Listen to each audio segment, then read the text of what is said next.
प्यारे साथियों नमस्कार। स्वागत है आपका अपने YouTube channel Udaipur learning classes पर। तो राजस्थान बीएसटीसी एग्ज़ाम 2026 की तैयारी के लिए ये प्रश्न वेरी मोस्ट इम्पोर्टेंट रहने वाले हैं और इस चैनल पर आपको राजस्थान जीके का सभी महत्वपूर्ण प्रश्नों का संपूर्ण निचोड़ देखने को मिल जाएगा। ठीक है, अगर आप बीएसटीसी एग्ज़ाम 2026 की तैयारी कर रहे हैं तो ये प्रश्न आपके लिए बहुत ही हेल्पफुल साबित रहने वाले हैं। तो एक भी प्रश्न को मिस मत करिएगा। अगर आप उदयपुर लर्निंग क्लासेस चैनल पर पहली बार आए हैं तो चैनल को सब्सक्राइब ज़रूर कर लीजिएगा। तो देखिए साथियों, आज के महत्वपूर्ण प्रश्नों में से क्वेश्चन नंबर 11 आपके सामने है। इतिहास में किस रानी को रूठी रानी के नाम से जाना जाता है? ठीक है, और इन प्रश्नों के एंड में आपको कमेंट करना है कि इनमें से कितने प्रश्न आपके सही हुए हैं। ठीक है, तो देखिए इस प्रश्न के ऑप्शन है उमा देवी, ऑप्शन 2 है पद्मिनी, ऑप्शन 3 है जोधाबाई, ऑप्शन 4 है अरकाबाई। तो सही आंसर कौन सा हो जाएगा? इतिहास में किस रानी को रूठी रानी के नाम से जाना जाता है? तो इसका सही आंसर हो जाएगा ऑप्शन ए। ठीक है, उमा देखो ये जो रानी है ये कहाँ की है? मारवाड़ की रानी है, राजा मालदेव की पत्नी। ठीक है, तो ऑप्शन ए बिल्कुल सही आंसर हो जाएगा। चलिए अगला प्रश्न देखते हैं। क्वेश्चन नंबर 12, मरुस्थल में सर्वाधिक गतिशील बालू का स्तूप कौन से होते हैं? तो देखिए साथियों, मरुस्थल में सर्वाधिक गतिशील बालू का स्तूप कौन से होते हैं? तो देखिए इसका ऑप्शन 1 है अनुदैर्ध्य, ऑप्शन 2 है अनुप्रस्थ, ऑप्शन 3 है परवलयिक, ऑप्शन 4 है बरखान। तो सही आंसर कौन सा होगा?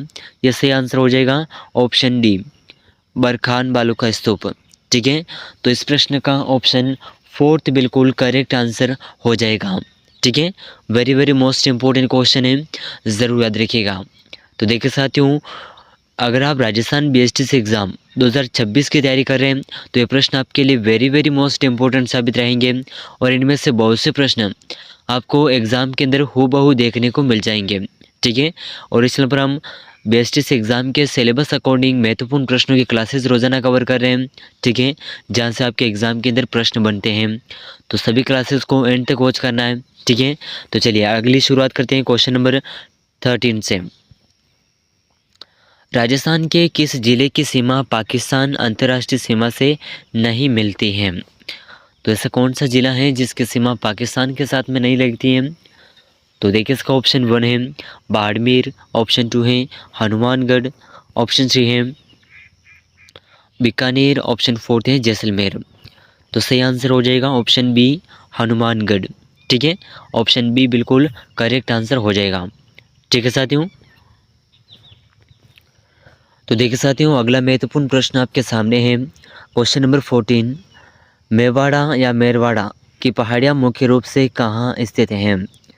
तो देखिए इसका ऑप्शन 1 है अजमेर, ऑप्शन 2 है राजसमंद, ऑप्शन 3 है उदयपुर, ऑप्शन 4 है सिरोही। तो सही आंसर कौन सा हो जाएगा? मेरवाड़ा की जो पहाड़ियाँ हैं ये कहाँ पर हैं? ये हैं अजमेर में। ऑप्शन 1 बिल्कुल करेक्ट आंसर हो जाएगा। ठीक है साथियों, ज़रूर याद रखिएगा, वेरी मोस्ट इम्पोर्टेंट क्वेश्चन है। चलिए अगला प्रश्न देखते हैं। क्वेश्चन नंबर 15, डूंगरपुर में स्थित प्रसिद्ध नौलखा बावड़ी का निर्माण किसने करवाया था? तो देखिए साथियों, इस चैनल पर हम उन महत्वपूर्ण प्रश्नों को सबसे पहले देख रहे हैं जहां से आपके 80% प्रश्न पूछे जाते हैं बीएसटीसी एग्ज़ाम के अंदर। ठीक है, जहां से 80% प्रश्न बीएसटीसी एग्ज़ाम के अंदर पूछे जाते हैं, हम उन महत्वपूर्ण प्रश्नों को सबसे पहले कवर कर रहे हैं। तो अगर आप एक भी क्लास को मिस करते हैं ना, तो बीएसटीसी एग्ज़ाम के लिए समझ लीजिए कि आप मान के चलिए कि एक क्लास जो है आपके 6 नंबर की क्लास होने वाली है। यानी कि हर क्लास के अंदर 2 ऐसे महत्वपूर्ण प्रश्न होते हैं जो बीएसटीसी एग्ज़ाम के अंदर हूबहू आपको देखने को मिल जाएंगे। ठीक है, तो इस चैनल पर करवाई जा रही सभी क्लासेस को रोज़ाना ज्वाइन करिएगा। राजस्थान जीके का संपूर्ण निचोड़ आपको इस चैनल पर देखने को मिल जाएगा। ठीक है, चलिए अगला प्रश्न। तो इस प्रश्न का सही आंसर कौन सा होगा? नौलखा बावड़ी का निर्माण किसने करवाया था? ऑप्शन 1 है रानी पद्मिनी ने, ऑप्शन 2 है रानी पेमल देवी ने, ऑप्शन 3 है रानी कर्मावती ने, ऑप्शन 4 थे रानी उमादे ने। तो सही आंसर हो जाएगा नौलखा बावड़ी का जो निर्माण है ये रानी पेमल दे ने करवाया था। ऑप्शन बी बिल्कुल करेक्ट आंसर हो जाएगा। ठीक है, चलिए अगला प्रश्न देखिए, क्वेश्चन नंबर 16। राजस्थान की वह एकमात्र नदी कौन सी है जो कर्क रेखा को 2 बार पार करती है? तो ऐसी कौन सी नदी है जो कर्क रेखा को 2 बार पार करती है? ऑप्शन 1 है चंबल नदी, ऑप्शन 2 है माही नदी, ऑप्शन 3 है लूनी नदी, ऑप्शन 4 है कांतली नदी। तो सही आंसर हो जाएगा ऑप्शन बी माही नदी। ठीक है, ऑप्शन बी बिल्कुल सही आंसर हो जाएगा। चलिए अगला प्रश्न देखते हैं, क्वेश्चन नंबर 17। आदिवासियों का कुंभ कहे जाने वाला बेणेश्वर धाम कहाँ स्थित है? तो आदिवासियों का कुंभ कहे जाने वाला बेणेश्वर धाम कहाँ पर स्थित है? तो इसका ऑप्शन 1 है पुष्कर में, ऑप्शन 2 है कोलायत में, ऑप्शन 3 है बेणेश्वर में, ऑप्शन 4 है रामदेवरा में। तो सही आंसर कौन सा हो जाएगा? ऑप्शन सी बेणेश्वर में। ठीक है, ज़रूर याद रखिएगा। चलिए अगला प्रश्न देखते हैं, क्वेश्चन नंबर 18। चलिए अगला महत्वपूर्ण प्रश्न देखिए, क्वेश्चन नंबर 18। आंतरिक प्रवाह प्रणाली की सबसे लंबी नदी कौन सी मानी जाती है? तो आंतरिक प्रवाह प्रणाली की सबसे लंबी नदी कौन सी मानी जाती है? तो इसका ऑप्शन 1 है लूनी नदी, ऑप्शन 2 है घग्गर नदी, ऑप्शन 3 है कांतली नदी, ऑप्शन 4 है कांकनी नदी। ठीक है, तो इस प्रश्न का सही आंसर कौन सा होगा? आंतरिक प्रवाह प्रणाली की जो सबसे लंबी नदी मानी जाती है ये नदी है घग्गर नदी। ऑप्शन बी यहाँ पर बिल्कुल करेक्ट आंसर हो जाएगा। ठीक है, चलिए अगला प्रश्न देखिए, question number 19। Rajasthan state chemical works किस झील के किनारे स्थित है? तो राजस्थान स्टेट केमिकल वर्क्स कौन सी नदी के यानी कि कौन सी झील के किनारे पर स्थित है? तो ऑप्शन 1 है सांबर झील, ऑप्शन 2 है पंचपद्रा झील, ऑप्शन 3 है डिडवाना झील, ऑप्शन 4 है लोणकरणसर झील। तो सही आंसर कौन सा होगा? ऑप्शन सी डिडवाना झील के किनारे। ठीक है, अगला प्रश्न देखिए, क्वेश्चन नंबर 20। भारत के कुल नमक उत्पादन का लगभग कितना प्रतिशत सांबर झील से प्राप्त होता है? तो ऑप्शन 1 है 5.5%, ऑप्शन 2 है 8.7%, 10.2%, 12.5%। सही आंसर हो जाएगा ऑप्शन बी 8.7% जो कुल नमक का उत्पादन है यह सांबर झील से प्राप्त होता है। ठीक है, ज़रूर याद रखिएगा। अगला क्वेश्चन देखिए, क्वेश्चन नंबर 21। पश्चिमी मरुस्थल में टीलों के बीच स्थित निम्न भूमि को क्या कहा जाता है? नाली, तली, रन या टर्च, खादर। तो सही आंसर हो जाएगा रन या टर्च कहा जाता है। अगला क्वेश्चन देखिए, क्वेश्चन नंबर 22। राजस्थान का प्रसिद्ध पुष्कर मेला किस हिंदी महीने में लगता है? तो राजस्थान का जो प्रसिद्ध पुष्कर मेला है ये कौन से हिंदी महीने में लगता है? तो देखिए इसका ऑप्शन 1 है अक्टूबर में, नवंबर में, फरवरी में या मार्च में। तो सही आंसर होगा ऑप्शन बी नवंबर में। ठीक है, ज़रूर याद रखिएगा। चलिए अगला प्रश्न देखते हैं, क्वेश्चन नंबर 23। चंद्रभागा पशु मेला राजस्थान के किस जिले में आयोजित होता है? ये प्रश्न बहुत ही महत्वपूर्ण है और ये प्रश्न अब तक के जो एग्ज़ाम हुए हैं उन परीक्षाओं के अंदर पूछे गए प्रश्न हैं। ठीक है, तो इस प्रश्न को ज़रूर याद रखिएगा, बार बार रिपीट होने वाला प्रश्न है। तो चंद्रभागा पशु मेला राजस्थान के कौन से ज़िले में आयोजित होता है? झालावाड़, बांसवाड़ा, जैसलमेर, डूंगरपुर। तो सही आंसर कौन सा होगा? ऑप्शन 1 झालावाड़ में आयोजित होता है। ठीक है, अगला क्वेश्चन देखिए, क्वेश्चन नंबर 24। हिंदू मुस्लिम सद्भावना का सबसे बड़ा मेला कौन सा है? तो देख सकते हो हिंदू मुस्लिम सद्भावना का सबसे बड़ा मेला कौन सा है? ऑप्शन 1 है गोगा जी का मेला, तेजा जी का मेला, रामदेवरा मेला, मल्लीनाथ जी का मेला। तो सही आंसर होगा ऑप्शन सी रामदेवरा मेला। ठीक है, अगला प्रश्न देखिए, क्वेश्चन नंबर 25। शीतला माता का प्रसिद्ध मेला कहाँ भरता है? तो देख सकते हो शीतला माता का प्रसिद्ध मेला कहाँ पर बढ़ता है? दौसा, चाकसू जयपुर, भरतपुर और अलवर।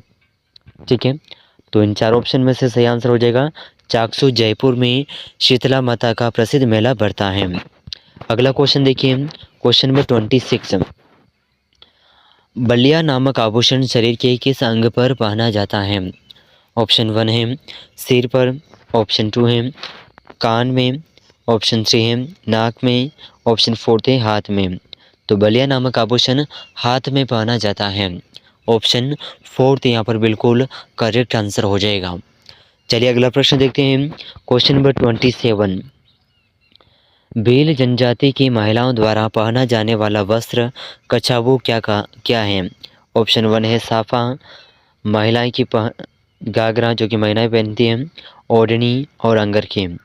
तो सही आंसर हो जाएगी ऑप्शन। तो इस प्रश्न का ऑप्शन बी सही आंसर होगा। अगला प्रश्न देखिए क्वेश्चन नंबर 28, लहरिया ओढ़नी मुख्य रूप से किस अवसर पर या मास में ओढ़ी जाती हैं? तो लहरिया नामक जो ओढ़नी है यह मुख्य रूप से कौन से महीने में ओढ़ी जाती है? ठीक है, तो इसका ऑप्शन 1 है माघ महीने में, फाल्गुन महीने में, श्रावण महीने में या कार्तिक महीने में। तो सही आंसर कौन सा होगा? जल्दी से कमेंट करिएगा। तो देखिए साथियों, इस प्रश्न का सही आंसर हो जाएगा ऑप्शन सी, श्रावण महीने में। ठीक है, ऑप्शन सी बिल्कुल करेक्ट आंसर हो जाएगा। अगला प्रश्न देखिए क्वेश्चन नंबर 29, भील जनजाति में छेड़ा फाड़ना किस प्रथा से संबंधित है? तो देखिए इसका ऑप्शन 1 है त्योहार, तलाक, विवाह या नाता प्रथा। तो इस प्रश्न का जो सही आंसर है छेड़ा फाड़ना, इसे तलाक से संबंधित है। ठीक है, जिसे तलाक दिया जाता है उसे भील जनजाति में छेड़ा फाड़ना प्रथा संबंधित होती है। ठीक है, तो ऑप्शन बी यहाँ पर बिल्कुल करेक्ट आंसर हो जाएगा। ठीक है, चलिए अगला प्रश्न देखिए क्वेश्चन नंबर 30, राजस्थान में मृत्यु के बाद दिए जाने वाले भोज को क्या कहा जाता है? ऑप्शन 1 है मौसर, ऑप्शन 2 है जोसर, ऑप्शन 3 है त्रयोदशी, ऑप्शन 4 है बडार। तो सही आंसर हो जाएगा, इसे मौसर कहा जाता है, ऑप्शन 1।